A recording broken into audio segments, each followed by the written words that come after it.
கிறிஸ்துவுக்கு பிரியமானவர்களே, உங்கள் யாவருக்கும் புத்தாண்டு வாழ்த்துக்கள். இந்த புத்தாண்டினை பலர் விதமாக வரவேற்றிருப்பார்கள். சில இளைஞர்கள் கடற்கரைக்கு சென்று புத்தாண்டை வரவேற்றிருப்பார்கள். நம்மில் பலர் வழிபாட்டு தலங்களுக்கு சென்று புத்தாண்டை வரவேற்றிருப்போம். சில அரசியல் வர்ணனையாளர்கள் உள்நாட்டு வெளிநாட்டு நிலவரம் எப்படி இருக்கும் என்பதை குறித்து கருத்து கணிப்பு வெளியிடுவார்கள். சிலர் இன்னும் இயற்கை சீற்றங்கள் பஞ்சங்கள் எப்படி இருக்கும் என்று சிலர் கணித்திருப்பார்கள். பொருளாதார நிபுணர்கள் இந்த ஆண்டு பொருளாதார நிலவரம் எப்படி இருக்கும் என்று கணித்திருப்பார்கள். மற்றும் சிலர் இயற்கை சீற்றங்கள் விபத்துகள் ஏர் கிராஷஸ் இல்லை எந்த மாதம் எந்த நடக்கும் அப்படி சிலர் தீர்க்க தரிசனமாக கூட உரைத்திருப்பார்கள். புதிய ஆண்டு என்றாலே ஏதோ ஒரு எதிர்பார்ப்பு. எதை எதிர்பார்க்கிறோம்? இந்த ஆண்டு இப்படி நடந்து விடாதா? இந்த ஆண்டு ஆசீர்வாதமாக இருந்து விடாதா? யாராவது நம்மை பார்த்து நீ ஆசீர்வாதமாக இருப்பாய் என்று சொல்லிவிட மாட்டார்களா என்று ஏக்கப்பெருமோச்சோடு அனைவர் காத்திருக்கலாம்.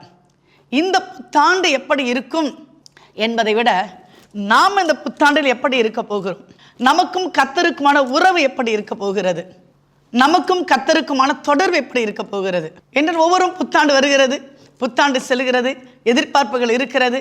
தொடங்கும் போது எதிர்பார்ப்புக்கும் முடியும் போது அந்த எதிர்பார்ப்பு கொஞ்சம் கொஞ்சமாக குறைந்து போகும் இல்லையா? அப்போ இந்த வருடத்தில் கர்த்தரோடு கூட நம்முடைய பயணத்தை தொடங்க போகிறோம். லூக்கா 21 அதிகாரம் 36 சொல்லுகிறது, ப்ரே ஆல்வேஸ், எப்பொழுதும் ஜெபம் பண்ணி விழித்திருங்கள் என்றார். நம்ம எல்லாருக்கும் ஜோம் பண்ண தெரியும். ப்ரேயர் வந்து மெண்டாட்ரி. நம்ம காலைல ஜோம் பண்ணுறோம், நைட் ஜோம் பண்ணுறோம், அது நம்மளுக்கு மெண்டாட்ரி, ரைட். அன்றைக்கி வேதம் என்ன சொல்லுகிறதுனா எப்போதும் ஜெபம் பண்ணி விழித்திருங்கள் என்று சொல்லுகிறார்கள். ஜெபம் ஆவிக்குரிய வாழ்க்கைக்கு ஒரு இதய துடிப்பை போல் இருக்கிறது. ஜெபம் ஒரு மனிதனுக்கு சுவாசத்தை போல் இருக்கிறது. ஒரு மனிதன் சுவாசிப்பதற்கு எப்படி ஒரு ஆக்சிஜன் தேவைப்படுகிறதோ அப்படி ஒரு மனிதன் வாழ்வதற்கு ஜெபம் மிகவும் இன்றியமையதாக இருக்கின்றது. ஒருவேளை நமக்கு தொடர்ச்சியான ஒழுங்கான சீரான ஜெப வாழ்க்கை இருக்குமானால் நாம் எப்பொழுதும் தேவ பிரசன்னத்தை உணர முடியும். வேதம் சொல்கிறது, நிறைவானது வரும் பொழுது குறைவானது ஒழிந்து போகும். அப்போ நிறைவானது என்னங்க? நம்ம கர்த்தரை ஆராதிக்கிறோமே, துதிக்கிறோமே, ஆலயத்துக்கு செல்கிறோமே, அவர்கிட்ட கேட்குறோமே, விண்ணப்பங்களை ஏறெடுக்கின்றோமே, இதுதாங்க நிறைவானது. இந்த நிறைவான ஜெபம், இந்த ஜெப வாழ்வு, இந்த மன்றாட்டு அவனோட போராடி யாக்கோபெல்லாம் பார்த்தீங்கன்னா போராடி மேற்கொண்டார்கள். வேதத்தை ஒவ்வொரு பரிசுத்தவான்களும் ஜெபித்து தான் ஜெயமடித்திருக்கிறார்கள். இது ஆசீர்வாதமான ஆண்டு, அதிசயத்தின் ஆண்டு, அற்புதத்தின் ஆண்டு, எல்லாம் உண்மைதான். But how to receive it, நாம் அதை எப்படி சுதந்திரித்து கொள்ள போகிறோம்? ஜபத்தினால மட்டும்தாங்க. ஏன்னா மோசே சொல்றாரு, ஆண்டவரே நீ என் கூட வரலன்னா என்னை இவ்விடத்துல கொண்டு போகாதிரும். அவன் கானானுக்கு செல்றாங்க. கானான் பாலும் தேனும் ஓடுகிற ஒரு நல்ல தேசம். அந்த தேசத்தை தேவன் இஸ்ரவேல் ஜனங்களுக்கு வாக்கு பண்ணி வைத்து இருக்கிறார். ஆனால் மோசே சொல்வாரு, நீங்கள் கூட வந்தால் நாங்கள் கானானுக்கு போகிறோம், நீங்கள் வரலனா எங்களை இவ்விடத்திலிருந்து கொண்டு போகாதிரும். அப்பா, பாலும் தேனும் ஓடுகிற அந்த கானானை விட நீங்கள் எங்கள் கூட இருக்கிறீங்க பார்த்தீங்களா? உங்களோட பிரச்சனை எங்களோடு கூட இருக்குது பார்த்தீங்களா? நீங்கள் என் வலது கருத்து பிடித்து எங்களை பார்த்து நீ பயப்படாதே, நான் உனக்கு துணை நிற்கிறேன், நான் உன்னோடு கூட இருக்கிறேன்னு சொன்னீங்களே, அது போதும் ஆண்டவரே அப்படின்னு சொல்றாங்க. அப்ப ஆண்டவர் வாக்கு பண்ணி சொன்னாரு, என் சமூகம் உனக்கு முன்பாக செல்லும், நான் உனக்கு இளைப்பாறுதலை தருவேன். ஆண்டவர் பாருங்க எவ்வளவு அழகா சொல்றாரு. நான் அல்ல, என்னுடைய சமூகம், my presence shall go before thee and I will give you rest. இந்த வருடத்தில் கர்த்தரோட பிரசன்னம் உங்களுக்கு முன்பாக செல்ல போகிறது. கர்த்தர் உங்களுக்கு இளைப்பாறுதலை தரப்போகிறார். மோசே அதுக்கு முன்னாடி ஜெபம் பண்றார் பார்த்தீங்களா? அப்ப ஆண்டவர் ஒரு சீக்ரெட் வச்சிருக்கிறாரு. அவரோட பிரசன்னம் நமக்கு முன்பாக கடந்து செல்ல வேண்டுமானால் நாம கர்த்தர் சமூகத்தில் காத்திருக்க வேண்டும். ஏசாயால சொல்றாங்களே, கர்த்தருக்கு காத்திருக்கிறவர்களோ புது பலன் அடைந்து கழுகுகளைப் போல செட்டைகளை அடித்து எழும்புவார்கள். அவர்கள் ஓடினாலும் இளைப்படையார்கள், நடந்தாலும் சோர்ந்து போகார்கள்.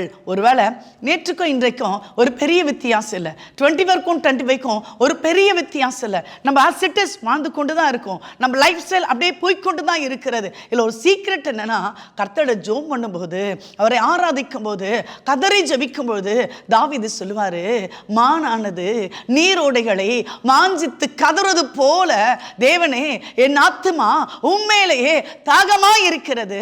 நமக்கு ஒரு தாகம் வேணுங்க, ஒரு ஏக்கம் வேணும், ஒரு இருப்பம் வேணும். என் கர்த்தர் எனக்காக யாவையும் செய்து முடிப்பார். அந்த வைராக்கியம் வேணும். இது எப்பொழுது வரும்? கர்த்தர் சமூகத்தில் காத்திருக்கும் போதுதான். ஜபம் கர்த்தரோடு நமக்கு ஒரு இனிய உறவை ஏற்படுத்துகின்றது. ஜபத்தில் நாம் அவரோடு ஆழமான ஐக்கியம் கொள்ளுகிறோம். ஜபத்தில் கர்த்தருக்கு முழு அன்பையும் நாம் தெரிவிக்கிறோம். ஜப நேரத்தில் நம்மை அறியாமல ஒரு தேவ வல்லமை நமக்குள் கடந்து வருகிறது. ஃபார் எக்ஸாம்பிள், மோசே சீனாய் மலையில போறாரு, கர்த்தர் சமூகத்தில் காத்திருக்கிறாரு. ஒரு 40 நாட்களுக்கு பிறகு அந்த சீனாய் மலையிலிருந்து மோசே இறங்கி வருகிறாராம். மோசே பார்த்த ஜனங்கள் சொல்றாங்க, மோசேயோட முகம் பிரகாசிக்கிறதை கண்டார்கள். யாத்திராகமம் 34 அதிகாரம் 30-35 சொல்லுகிறது. அந்த மகா பிரகாசம் மோசே முகத்தில் இருந்தது. ஜனங்க சொல்றாங்க, மோசே உங்களோட முகத்தை முக்காடிட்டு கொள்ளுங்க, உங்க முகத்தை கவர் பண்ணிக்கோங்க, நீ முக்காடு போட்டுங்க. ஏன்னா மோசே உங்க முகம் அவ்வளவு பிரகாசிக்கிறது. இந்த புதிய ஆண்டில கர்த்தர் உங்களை எழும்பி பிரகாசி பண்ண போகிறார். ஏசாயா 60 சொல்றாங்களே, ரைஸ் அண்ட் ஷைன், எழும்பி பிரகாசி, எழும்பி பிரகாசி. கர்த்தருக்காக, உங்க சபைக்காக, உங்கள் குடும்பத்துக்காக, ஏன் இந்த சொசைட்டிக்காக ஆண்டவர் சொல்றாரு, உங்களை எழும்பி பிரகாசிங்க. ஏன்னா இந்த ஜெபத்தினால் வரக்கூடிய பெரிய ஆசீர்வாதம் ஒன்று என்ன தெரியுமா? அது கர்த்தருடைய பிரகாசம். தனிப்பட்ட வாழ்க்கையிலும், உங்கள் ஊழியத்திலும், உங்கள் பணி ஸ்தலங்களிலும், உங்களோட ஸ்கூல்லையோ, உங்களோட ஹாஸ்பிட்டல்லையோ, உங்களோட ஊழியத்திலையோ, எந்த இடத்துல நீங்க இருந்தாலும் நீங்க எழும்பி பிரகாசிக்க வேண்டுங்க. அதுதான் ஆண்டவர் சொல்றாரு. லூக்கா 9 அதிகாரம் 29 சொல்லுகிறது, இயேசு கிறிஸ்து ஜெபம் பண்ணுகையில், பாருங்க நம்ம ஜெபம் பண்றோம், இயேசு கிறிஸ்துவை என்ன பண்றாரா? ஜெபம் பண்ணுகையில் அவரோட முகரூபம் மாறிட்டு அவரோட வஸ்திரம் வெண்மையாகி பிரகாசித்தது. As he prayed, his appearance was altered. அவர் ஜெபம் பண்ணுகையில் அவர் முகரூபம் மாறினது. And his robe became white and glistening. ஆண்டவர் ஜெபம் பண்றாராம், அவர் ஜெபிக்கும் பொழுது அவரோட முகரூபம் மாறிவிட்டதா. ஒருவேளை நீங்க ரொம்ப சோகமா இருக்கிறீங்களா? ஒருவேளை நீங்க ரொம்ப துக்கமா இருக்கிறீங்களா? ஒருவேளை நீங்க எதையோ பறி கொடுத்தது போல இருக்கிறீங்களா? ஒருவேளை எதையோ சிந்தித்து கொண்டு இருக்கிறீங்களா? ஆண்டவர் சொல்றாரு, தூசி விட்டு எழுந்துரு. இதெல்லாம் dust. This is like a dust and sand. இதெல்லாம் ஒரு மண், இதெல்லாம் ஒரு தூசி. ஆண்டவர் சொல்றாரு, you arise and shine. நீங்க தூசியிலனா இருங்க, குப்பையிலனா இருங்க, எங்க வேணா இருங்க. ஆண்டவர் சொல்றாரு, உதறி விட்டு எழுந்துரு. நம்ம ஒப்பு கொடுக்கணும். ஆண்டவரே, நான் ஜெபம் பண்ண போறேன். ஒரு வாஞ்சை, ஒரு விருப்பம் நமக்குள்ள உருவாக்கி கொள்ள வேண்டும். ஆண்டவர் ஜெபம் பண்ணும்போது அவரோட முகரூபம் மாறிவிட்டது அப்படின்னு சொல்றாங்க. மோசே பாருங்க ஜெபம் பண்ணார். சீனாய் மலையில மோசே ஜெபம் பண்ணார் அப்படி இல்லை. சீனாய் மலையில கர்த்தர் சமூகத்தில் மோசே இருந்தார். அவர் இறங்கும் பொழுது அவரோட முகரூபம் மாறுபட்டது, பிரகாசித்தது. இன்றைக்கு ஆண்டவர் உங்களையும், உங்கள் கணவரையும், உங்கள் மனைவியையும், உங்கள் குழந்தையையும், உங்கள் குடும்பத்தையும் எழும்பி பிரகாசிக்க வைக்க போகிறார். இதுவரை அடைக்கப்பட்டு இருக்கலாம் வாசல்கள், இதுவரை தனிமைப்படுத்தப்பட்டு இருக்கலாம், இதுவரை எதுவோ கிடைக்கவே இல்லை, என் குடும்பம் இப்படிதான் அப்படின்னு முடிவுக்கு வந்திருக்கலாம். ஒரு கொஸ்டின் மார்க் உங்க வாழ்க்கை இருக்கலாம். ஆனா ஆண்டவர் பாருங்க, அந்த கொஸ்டின் மார்க்கை ஆன்சரா மாற்றுவதற்கு வல்லவர். அவர் பெரிய விஷயம் ஒண்ணு சொல்லுங்க, ஒரு சின்ன சீக்ரெட், நீங்க ஜெபம் பண்ணுங்க, கர்த்தருக்காக பெரிய காரியங்களை செய்யுங்க, அற்புதங்களை செய்யுங்க, அடையாளங்களை செய்யுங்க. இலவசமா நான் கொடுக்கிறேன், இலவசமா வாங்கிக் கொள்ளுங்கள், இலவசமாய் பெற்றுக்கொள்ளுங்கள் என்று கர்த்தர் ஆவலோடு காத்திருக்கிறாராம். இந்த வேதத்துல அப்போஸ்தலர் 6 அதிகாரம் 5 ஸ்தேவானை குறித்து வாசிக்கிறோம். ஸ்தேவான் பாருங்க, ஆலோசனை சங்கத்தில் உட்கார்ந்திருந்த அனைவரும் அவன் மேல் கண்ணோக்கமாய் இருந்து அவன் முகம் தேவதூதன் முகம் போல இருக்க கண்டார்கள். ஏன் தெரியுமா? அந்த ஸ்தேவானுக்குள்ள பரிசுத்தாவின் அபிஷேகம் இருந்தது, வல்லமை இருந்தது. இங்க பாத்தீங்கன்னா அப்போஸ்தலர் 6:5 சொல்லுவாங்க, அவர் விசுவாசத்தில் நிறைந்திருந்தார், வல்லமையினாலே நிறைந்திருந்தால், ஞானத்தினாலே நிறைந்திருந்தால். விசுவாசம், வல்லமை, ஞானம். உங்களுக்குள்ள கொஞ்சம் ஃபெய்த் அப்படி இருந்தா போதும், கொஞ்சம் விசுவாசம் அப்படி இருந்தா போதும். அந்த விசுவாசத்தோடு காரியங்களை செய்யும்போது நமக்குள்ள தேவ வல்லமை கடந்து வந்து விடும். தேவ வல்லமை நமக்கு கடந்து வந்துட்டா கர்த்தர் என்ன பண்ணுவார்? அவருடைய ஞானத்தை நமக்கு தருவார். ஞானத்தை சம்பாதி, புத்தியை சம்பாதி, எதை சம்பாதித்தாலும் புத்தியை சம்பாதின்னு சொல்றாங்கல்ல, அந்த ஞான வரங்கள் உருவாகும், அறிவு உருவாகும், கிருபை உருவாகும். இதுக்கு ஒண்ணுமே ஆண்டவர் பெரிய பெரிய சீக்ரெட்லாம் சொல்ற பாருங்களேன். ஒரே ஒரு சின்ன காரியம் தான் சொல்றாரு, நீங்கள் ஜெபம் பண்ணுவீர்களா? எழும்பி பிரகாசிக்க கர்த்தர் சொல்லுகிற ஒரு காரியம், ஜெபம் செய்ய வேண்டும். இரண்டாவது பார்த்தீங்கன்னா, யுத்தத்தில் வெற்றி பெறும்படியாக நாம் ஜெபிக்க வேண்டும். எபேசியர் 6ஆம் அதிகாரம் 12ஆம் வசனம் சொல்லுகிறது, மாம்சத்தோடும் இரத்தத்தோடும் அல்ல, துரைத்தனங்களோடும் அதிகாரங்களோடும் இப்பிரபஞ்சத்தின் அந்தகார லோகாதிபதிகளோடும் வான மண்டலத்தில் உள்ள பொல்லாத ஆவிகளின் சேனைகளோடும் நமக்கு போராட்டம் உண்டு. இந்த வாழ்க்கையே ஒரு போர்க்களங்க. நம்ம வாழறோம்ல, அப்படி ரொம்ப ஹாப்பியாக ஒரு நாள் வாழறோமா? ஒவ்வொரு நாளும் ஒரு பிரச்சனை, பட் நம்ம ஃபேஸ் பண்ணுறோம், அதை டிஃபீட் பண்ணுறோம், அதை ஜெயம் எடுக்கிறோம். அதில் தாங்க ரகசியம் இருக்கிறது. இந்த வாழ்க்கை ஒரு போர்க்களம், ஒரு யுத்தக்களம். நம்ம ஒரு யுத்தக்களத்தில் நின்று கொண்டு இருக்கிறோம். நம்ம யுத்தக்களத்தில் போயிட்டு சோர்வடையலாமா? பலவீனம் அடையலாமா? அதேரியப்படலாமா? நம்ம தான் யுத்தம் வந்துட்டோமே, யுத்தத்துக்கு வந்து என்ன பண்ணோம்? வெற்றியை சொந்தம் தரிக்கணும். யுத்த களத்தில் போய் நின்றுட்டு சோர்வாவோ அதேரியமாவோ தான் எப்படி நம்ம ஜெயிக்க முடியும்?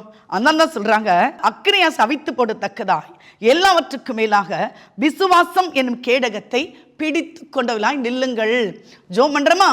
நெக்ஸ்ட் ஆண்டவர் சொல்றாரு, அது கூட கொஞ்சம் விசுவாசத்தையும் ஃபெய்த்தையும் என்ன பண்ணீங்க, நீங்க ஆட் பண்ணிக்கங்க. நான் ஜோம் பண்ண இது நடக்கும். நான் தொட்டா என் கர்த்தர் தொடுவாரு, நான் பேசினா என் கர்த்தர் பேசுவாரு, நான் நடந்தா என் கர்த்தர் நடப்பாரு, நான் சொன்னா என் கர்த்தர் சொல்லுவாரு, அவரோட வார்த்தைகளை என் வாயிலை போடுவாரு. இந்த விசுவாசம் உலகத்தை ஜெயிக்கிற ஜெயங்க. இங்க சொல்றாங்க, above all taking the shield of faith, you should taking the shield of faith, விசுவாசம் என்னும் கேடகத்தை பிடித்துக் கொள்ளுங்கள். கேடகம் வந்து ப்ரொடெக்ஷன். ஈட்டி அம்புலாம் எதிரியை தாக்கக்கூடிய ஆயுதங்கள். கேடகம் வந்து ப்ரொடெக்ஷன். அந்த கேடகத்தை யுத்த காலத்தில் நிற்கிறவங்க என்ன செய்வாங்க, ஒரு கையில் கேடகத்தை வச்சுப்பாங்க, இன்னொரு கையில் போர் ஆயுதம் வச்சு, ஏன்னா இது சேவ் பண்ணுறாங்க, அவங்கள பாதுகாத்து கொள்கிறாங்க. ஸோ அந்த விசுவாசம் பாதுகாப்பு அடையாளமாக இருக்கிறது. இந்த வருஷம் பாதுகாப்பின் வருஷம். கர்த்தர் உங்களையும் உங்கள் குடும்பத்தையும் அழகாக சுற்றி வேலி அடைத்து பாதுகாக்கிற வருஷம். அது எப்படி நீ சுதந்திரித்துக் கொள்ள வேண்டும்? விசுவாசம் என்னும் கேடகத்தை பிடித்து கொண்டவர்களாயும் நில்லுங்கள். ஸோ ஜோம் பண்ணுறோம். அடுத்தது பார்த்தீங்கன்னா, அந்த விசுவாசத்தை எடுத்துக்கொள்கிறோம். ஏன்னா இந்த யுத்த களத்தில், நம்ம வாழ்கின்ற இந்த போராட்டமான யுத்த களத்தில், நம் வாழ்க்கையில் ஒரு வெற்றியை சுதந்திரிக்க வேண்டுமானால் ஆண்டவர் சொல்றாரு, எல்லா விதமான வேண்டுதலோடும் விண்ணப்பத்தோடும் ஆவியிலே ஜெபம் பண்ணி. எபேசியர் 6ஆம் அதிகாரம் 18ஆம் வசனம் சொல்றாங்க, praying always with all prayer and supplications in the spirit. ஆவியிலே ஜெபம் பண்ணுங்கள். மாம்சத்தோடும் ஜோம் பண்ணலாம், ஆவியிலும் ஜோம் பண்ணலாம். இன்னைக்கு ஆவியில நுழைந்த அந்நிய பாஷைகளோடு இன்னைக்கு ஜெபிக்க ஆரம்பிங்களேன். இன்னைக்கு என்ன ஜோம் பண்ண தெரியாதுங்க, எத்தனை மணித்துளிகளை ஜோம் பண்ண தெரியாதுங்க. அப்போஸ்தலர் 1ஆம் அதிகாரம் 8ஆம் வசனம் சொல்லுகிறது, பரிசுத்த ஆவி உங்களிடத்தில் வரும் பொழுது நீங்கள் பலன் அடைந்து, இந்த பலன் எங்கிருந்து வரும்? கர்த்தரிடத்திலிருந்து வரும். அப்போஸ்தலர் பவுல் சொல்வார்ல, என்னுடைய பலவீனத்துல உங்களுடைய பலனானது பூரணமாய் விளங்கட்டாண்டவர. அப்பா சில வேலை என்னால ஜோம் பண்ண முடியல ஆண்டவரே, பைபிள் படிக்க முடியல ஆண்டவரே, என்னால ரொம்ப நேரம் பாடக்கூட முடியல ஆண்டவரே, உங்களுடைய சமூகத்தில் காத்திருக்க முடியவில்லை ஆண்டவரே. பலவீனம் இருக்கும், பலவீனம் இருக்கும், சோர்வு இருக்கும், அதைரியம் இருக்கும், குழப்பம் இருக்கும். ஆனால் இங்க சொல்றாங்க பாருங்க, நீங்க சகல பரிசுத்தம் பண்ணும் வேண்டுதல் விழித்து கொண்டிருங்கள், மன உறுதியா இருங்க, பரிசுத்தம் ஜோம் பண்ணுங்க, விழித்திருங்க. நான் முதல்ல கூட சொன்னேன், ஆல்வேஸ் விழித்திருந்து ஜோம் பண்ணுங்கள். ஜெபம் பண்ணுங்கள் வேற, விழித்திருந்து ஜெபம் பண்ணுங்கள். இங்கே தான் சொல்றாங்க, எபேசியர் 6:18 நீங்கள் விழித்திருந்து ஜெபம் பண்ணுங்கள். வேதத்துல பல வகையான யுத்தங்களை பார்க்கிறோம். இஸ்ரவேல் ஜனங்களுக்கு முன்பாய் ராஜாக்கள் யுத்த களத்துல வந்தாங்க. ஒரு முறை அவங்க போகும்போது அமலேக்கர் எதிரிட்டு வருகிறார்கள். அப்போ அமலேக்கர் இஸ்ரவேல் ஜனங்களுக்கு விரோதம் வரும்போது மோசே என்ன பண்ணாராம், மோசே போயிட்டு ஜோம் பண்ணுறாராம். மலை உச்சியில் உத்தரவாதத்தோடு மோசே நிற்கிறாரு. கீழே பார்த்தீங்கன்னா அந்த இடத்துல யோசுவா யுத்தம் செய்து கொண்டு இருக்கிறார். ஒரு குறிப்பிட்ட நேரம் வந்தபோது மோசோட கரங்கள் அசந்து போயிட்டு, அது தளர்ந்து போயிடுது. ரொம்ப நேரம் அவரால் என்ன பண்ண முடியல, கையை தூக்கி அப்படியே நிற்கவே முடியல. இந்த பக்கம் ஊரும் இந்த பக்கம் ஆரோனும் மோசேன் கரங்களை தாங்கி பிடித்து கொண்டே இருந்தார்கள். அப்படி அவங்க மோசோட கை உயர்த்தப்பட்ட போதெல்லாம் இஸ்ரவேல் ஜனங்கள் மேற்கொண்டார்கள். என் நாமத்தை உயர்த்துகிற எந்த ஸ்தானத்திலும் நான் வந்து உங்களை ஆசீர்வதிப்பேன் அப்படின்னு ஆண்டவர் சொல்றாரு. உங்கள் கரங்களை வானத்துக்கு நேராக உயர்த்தி, ஆவியானவரை உம்முடைய கரங்கள் என் கரங்களோடு இணைந்து கொள்ளட்டும் ஆண்டவரை, உம்முடைய ஆணிப்பாய்ந்த கரங்கள் என் கரங்களோடு இணைந்து கொள்ளட்டும் ஆண்டவரை. ஒருவேளை என்னுடைய கரங்களை இந்த வருடம் முழுதும் எதுக்கெல்லாம் பயன்படுத்தினோனோ எனக்கு தெரியாத ஆண்டவரை, இனி உமக்காய் பயன்படுத்த, உம்மை துதிக்க, உம்மை ஆராதிக்க, உம்மை பாட என் கரங்களை பயன்படுத்து ஆண்டவரை. என் கரங்களில் இருந்து அற்புதங்கள் புறப்படட்டாண்டவர, என் கரங்களில் இருந்து அதிசயங்கள் புறப்படட்டாண்டவர, என் கரங்களில் இருந்து வல்லமை புறப்படட்ட. ஏன்னா இது என்னோட கரல் ஆண்டவர, உம்முடைய கரங்களின் கரங்களோடு இணைந்து கொண்டது. மோசையோடு கூட ஊரும் ஆரோனும் அப்படிதான் இருந்தாங்க. அந்த யுத்தத்தில் அவர்கள் வெற்றி பெற்றார்கள். யுத்தம் கர்த்தருடையது, அது உண்மைதான். ஆனால் ஜெயிக்க வேண்டியது யார் கடமை? நம்மளோட கடமை. அப்ப நம்ம எப்படி ஜெபம் பண்ணோம்? ஜபத்தினாலும் விசுவாசத்தினாலும் இது என்ன பண்ண நம்ம ஜெயம் பெற வேண்டும். மூன்றாவது பார்த்தீங்கன்னா, இருளின் வல்லமை மேற்கொள்வதற்காக கொலோசியர் 1:13 சொல்லுகிறது, இருளின் அதிகாரத்தினின்று நம்மை விடுதலையாக்கி தமது அன்பின் குமாரனுடைய ராஜ்யத்துக்கு உட்படுத்தணுமா இருக்கிற பிதாவை சோத்தரிக்கிறோம். இந்த இருள் என்னன்னா தெரியுமா? இருள்னா பயம். யாராவது பயம் இல்லாத இருக்கிறாங்களா? ஒவ்வொருத்தருக்கு ஒவ்வொரு விதமான பயம். அது எவ்வளோ ஏஜ்டாக இருக்கட்டும், யங்காக இருக்கட்டும், சின்ன குழந்தையாக இருக்கட்டும், யார் வேணா இருக்கட்டும். சிலருக்கு ஆஃபீஸ் போனால் பயம், ஸ்கூலுக்கு போனால் பயம், ஹாஸ்பிட்டல் போனால் பயம், இருட்டை பார்த்தா பயம், வருங்காலத்தை குறித்த பயம், கடன்களை குறித்த பயம், ஒரு குழந்தையிலேன் பயம், ஒரு திருமணமாகலேன் பயம், ஒரு வீடு கட்டலேன் பயம், இப்படியே நான் சென்று விடுவேனா, இப்படியே நான் போயிடுவேனா அப்படிலாம் நிறைய பேர் கேட்குறாங்கல்ல. பூரண அன்பு பயத்தை புறம்பை தள்ளுங்க. தேவன் பயமுள்ள ஆவியை தராமல் மாறாக பலமும் அன்பும் உள்ள ஒரு ஆவியை தந்திருக்கிறாங்க. நம்ம பயந்து என்னங்க பண்ண போகிறோம்? நீங்கள் பயந்து என்ன பண்ண போகிறீங்க? உங்களுக்கு பயம் இருக்குது, ஓகே ரைட், நீ பயப்படுறீங்க. அது what is the use of that? அந்த பயத்தினால ஏதாவது யூஸ் இருக்குதா? நான் பயப்பட ஒரு அற்புதம் நடக்குதுன்னா பரவாயில்ல, ஒன்றுமே இல்லையே. இங்கே சொல்கிறாங்க, இருளின் அதிகாரத்தை நின்று நம்மை ஆண்டவர் பிரித்தெடுத்திருக்கிறாராம். சில பில்லி சூனியங்கள், மந்திரங்கள், தந்திரங்கள், ஏவல்கள், இப்படிலாம் உலகத்தில் நிறைய இருக்குது. இதெல்லாம் கண்டு என்ன பண்ணுறாங்க? பயப்படுறாங்க. ஒரு உடம்பு செல்லன்னு வராங்க, நம்ம ஹீலிங்க்கு ஜோம் பண்ணுறோம். அவங்க நம்மக்கிட்ட என்ன தான் சொல்லுவாங்க? எனக்கு ஏதாவது இருக்குதா கொஞ்சம் பார்த்து சொல்லுங்க. நம்ம அவள் பார்த்து சொல்லணும், இதனால தான் இந்த பிரச்சனை அப்படின்னு நம்ம சொல்லணும்னு எதிர்பார்க்குறாங்க இல்லை? ஆனால் நமக்கு பயம் வரும். ஆண்டவர் சொல்றார் பாருங்க, என்னாகமம் 23:23 யாக்கோபுக்கு விரோதமான மந்திரவாதம் இல்லை, இஸ்ரவேலுக்கு விரோதமான குறி சொல்லுதல் இல்லை. நீங்க விசுவாசிக்கிறீங்களா? இதை கேட்கும்போது ஆமேன்னு சொல்லுங்க. ஒருவேளை எனக்கு இந்த பயம் இருந்தது, பில்லி சொன்ன பயம் இருந்தது, மந்திர தந்திர பயம் இருந்தது அப்படின்னு நீங்க நினைச்சீங்கன்னா, இந்த வார்த்தைகளை கேட்கிற இதே வேளையில தேவ அபிஷேகம் உங்களை நிரக்கும், தேவ வல்லமை உங்களுக்கு மேல கடந்து வரும். இந்த வசனத்தை அறிக்கையிடுங்க. இஸ்ரவேலுக்கு விரோதமாய் குறி சொல்லுதல் இல்லை, யாக்கோபுக்கு விரோதமான மந்திரவாதம் இல்லை. ஸோ எல்லா பயத்தையும் கர்த்தர் என்ன பண்றாரு? அகற்றி போடுகிறார். மார்க் 16 சொல்வாரு, சத்துருவின் மேல நமக்கு ஒரு ஜெயத்தை தருகிறாராம். அவர் சொல்றாரு, என் நாமத்தினாலே பிசாசுகளை துரத்துவீர்கள், நவமான பாஷைகளை பேசுவீர்கள், சர்ப்பங்களை எடுப்பீர்கள், தேள்களை மிதிப்பீர்கள், சாவுக்கு ஏதான யாதொன்றை குடித்தாலும் அது உங்களை சேதப்படுத்தாது. இன்னும் ஒரு வண்டர்ஃபுல் வசனத்தை ஆண்டவர் வாக்குத்தத்தமாக கொடுத்துக்கிறார் பாருங்களா. In my name you cast out demons. என் நாமத்தினால பிசாசை துரத்தலாம், நவமான பாஷையை பேசலாம், எதை வேணா செய்யலாம். In my name, whatever you ask in my name I will provide. என் நாமத்தினால எதை கேட்டாலும் தருவேன் அப்படின்னு சொல்றார் இல்லையா? அப்ப இருளை நின்று நம்ம என்ன பண்றார்? ஆண்டவர் பிரித்தெடுப்பதற்காக நமக்கு ஜெபம் தேவைப்படுகிறது. இன்னொரு ரகசியம் பாருங்க, இந்த ஜெபத்துல ஒரு பெரிய ரகசியம் இருக்கிறதா. சங்கீதம் 47:3 சொல்லுகிறது, கர்த்தர் நமக்கு முன்பாக ஜனங்களை கீழ்ப்படுத்துவதாகும். தாவீது சொல்றாரு, ஜனங்களை நமக்கு வசப்படுத்தி ஜாதிகளை நம்முடைய பாதங்களுக்கு கீழ்ப்படுத்துவார். நீ யோசி பாருங்க, இந்த ஜனங்களை வசப்படுத்துறதுன்னு என்னங்க? சில சொல்லுவாங்க, எனக்கு அந்த வீட்டில் போராட்டம், இந்த வீட்டில் போராட்டம், எதிர் வீட்டில் போராட்டம், பக்கத்து வீட்டில் போராட்டம் அப்படின்னு என்ன அர்த்தம்? ஜனங்களை கர்த்தர் கீழ்ப்படுத்தவில்லை. நீங்கள் ஒரு இடத்துல, ஒரு ஏரியாவில், ஒரு ஸ்ட்ரீட்டில், ஒரு வில்லேஜில், ஒரு டவுனில் இருந்தீங்கன்னா உங்களை சுற்றிலும் கர்த்தர் அமெரிக்கையை கட்டளையிடுவார், உங்களை சுற்றி சந்தோஷத்தை கட்டளையிடுவார். உங்களை விரோதமாக யாருமே வரமாட்டாங்க. ஆண்டவர் சொல்வார், உன் பக்கத்தில் 1000 பேரும் உன் வலதுபுறத்தில் 10,000 பேர் வீழ்ந்தாலும் அது உன்னை அணுகாது. கொஞ்சம் சத்தமாக சொல்லுங்களேன், அது என்னை அணுகாது, என் குடும்பத்தை அணுகாது, ஏன்னா என் கர்த்தர் என்னோடு கூட இருக்கிறார். இதுதான் அவர் சொல்றாரு, ஜாதிகளை நம்முடைய பாதங்களுக்கு கீழ்ப்படுத்துவார். He will subdue the people under us. He will subdue the people under us. அப்புறம் சொல்றாரு, and the nation under our feet. இன்னும் ஒரு வண்டர்ஃபுல் வசனம், the nation under our feet. ஜாதிகளை சுதந்திரமாக தருவாராம். இந்த ஜாதிகளை அப்படி ஜாதிகளை பாதங்களுக்கு கீழ்ப்படுத்துவார். நமக்கும் கர்த்தருக்குமான உறவு சரியாந்தான். நான் ஸ்டார்டிங்ல சொன்னல, அந்த தொடர்பு, அந்த கனெக்ஷன், அந்த லிங்க், எனக்கும் என் கர்த்தருக்கும் அந்த லிங்க் சரியாந்தான். ஆண்டவர் என்ன பண்ணுவாரு, the nation under our feet, இந்த ஜாதிகளை பாதங்களுக்கு கீழ்ப்படுத்துவார் அப்படின்னு சொல்றாங்க. ஸோ உங்களுக்கு விரோதமாய் பொல்லாத மனிதர்கள் எழும்ப மாட்டார்கள், பொறாமைக்காரங்க எழும்ப மாட்டாங்க, குறை சொல்றவங்க எழும்ப மாட்டாங்க, உங்களுக்கு விரோதமாய் கூட்டம் கூடுறவங்க எழும்ப மாட்டாங்க.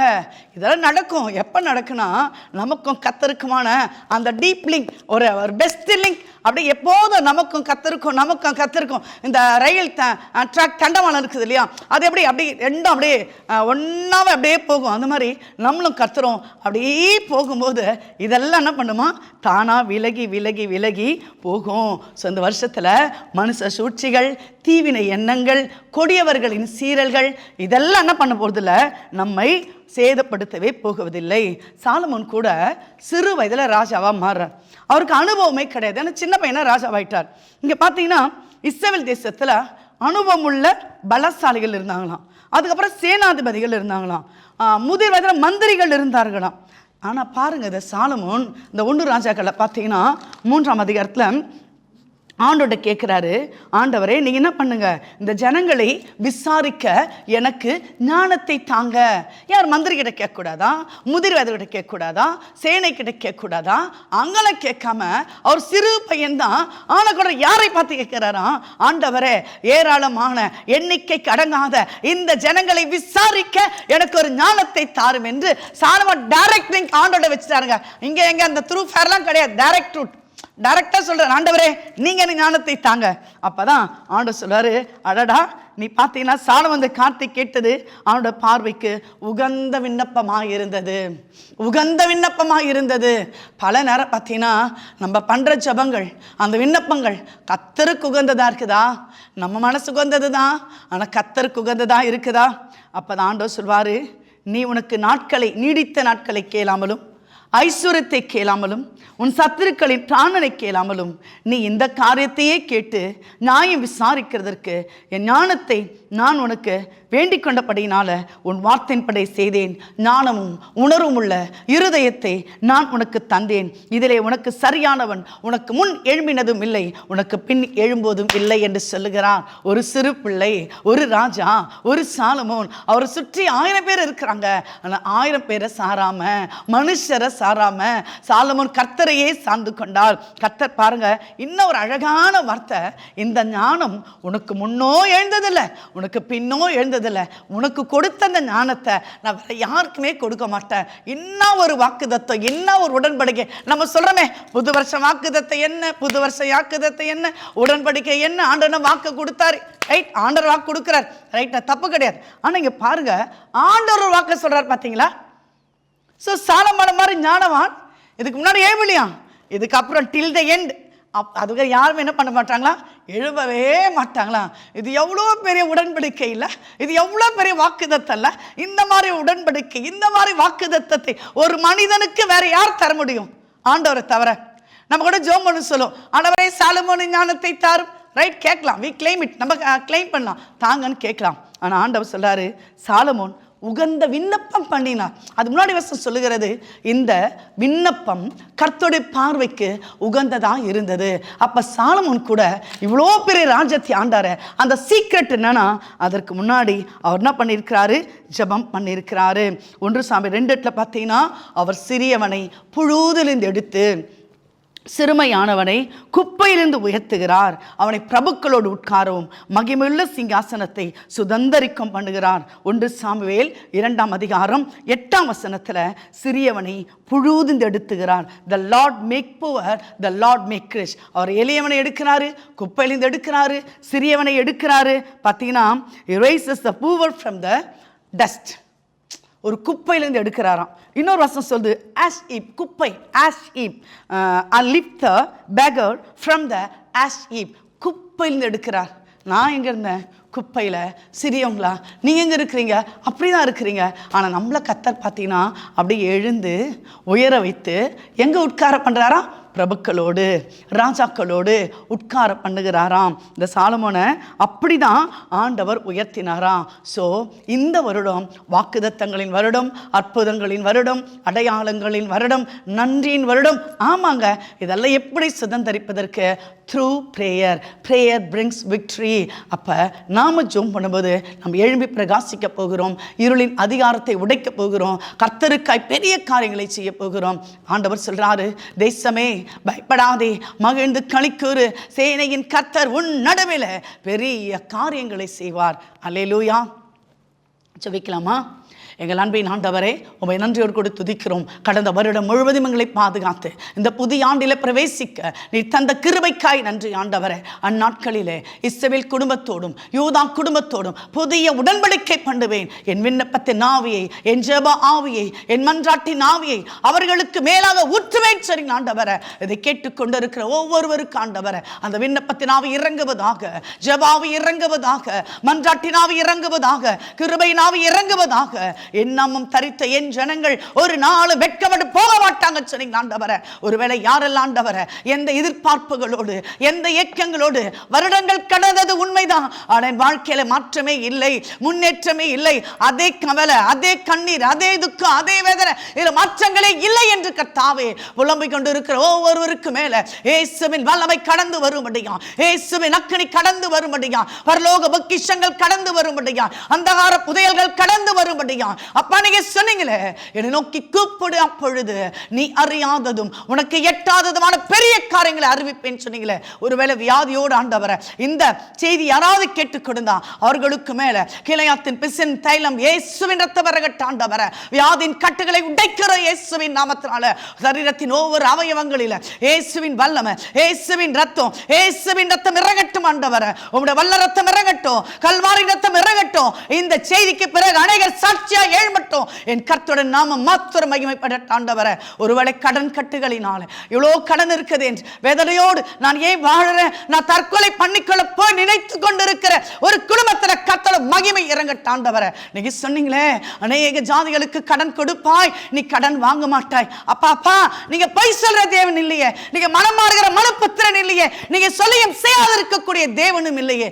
அப்படியானால் உங்களோட வார்த்தை மட்டும் ஆண்டவரே. அப்பா நீ எப்படி வார்த்தையினால் எல்லாவற்றையும் உருவாக்குறீங்களே, இது யாரெல்லாம் எதற்காக காத்திருக்கிறாங்களோ வார்த்தையை அனுப்புகிறோம். அவர் தமது வார்த்தையை அனுப்பி விடுதலை ஆக்குகிறார், அவர் தமது வார்த்தையை அனுப்பி குணமாக்குகிறார். ஆம் ஆண்டவரே, ஆறுதலின் வார்த்தைகள், தேர்தலின் வார்த்தைகள் ஒவ்வொரு இருதயத்தில் ஊடுருவி செல்லட்டும். ஒருவனை அவன் தாய் தேற்றுவது போல நான் உங்களை தேற்றுவேன் சொன்னீங்களே, இந்த வேளை தேற்றுங்க ஆண்டவரே, ஆற்றுங்க ஆண்டவரே. இந்த வருடம் முழுவதும் சிங்கக்குட்டிகள் தாட்சி அடைந்து பட்டினியா இருக்கும் கர்த்தரை தேடுகிறவர்களுக்கு ஒரு நன்மையும் குறைவுபடாதுன்னு சொன்னீங்களே, அந்த வாக்குத்தத்தத்தை நிறைவேற்றித்தாங்க. எங்களை தாழ்த்துகிறோம். ஒவ்வொருவரை ஆசீர்வதியும் இயேசுவின் வழியாய் கேட்கிறோம். ஜீவனுள்ள நல்ல பிதாவே, ஆமேன், ஆமேன்.